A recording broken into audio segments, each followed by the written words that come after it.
femme a été retrouvée à 10 mètres de profondeur, près de l'île Jaha, au large de Marseille. Qui est-elle? Comment est-elle morte? L'enquête commence au fond de l'eau. On essaye de figer la scène, donc avec la réalisation de photos, la réalisation d'un film, ensuite prélèvement d'indices en fonction des éléments qui sont découverts sur le fond, avec des méthodes de conditionnement qui en réalité permettent d'exploiter les indices qui ont été découverts par la suite, une fois que c'est arrivé en laboratoire. Avec l'aide de gendarmes spécialisés, une dizaine d'avocats se sont formés toute la journée au travail sur une scène de crime. Comment recueillir les indices, identifier une victime, remonter le corps? Autant de détails techniques essentiels dans une enquête criminelle.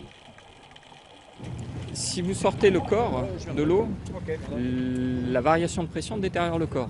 Donc en surface, on va constater des choses qui ne sont pas liées directement à la cause du décès, mais simplement à l'extraction.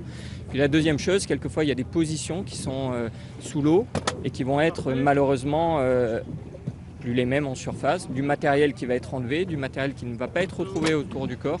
Que ce soit pour rechercher un meurtrier ou déterminer les responsabilités dans un accident de plongée, chaque détail de la procédure compte.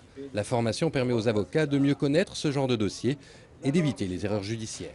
Les avocats ont besoin d'avoir une connaissance technique à l'intérieur des dossiers, puisque faire l'analyse correcte d'un rapport d'expert implique d'avoir certaines connaissances.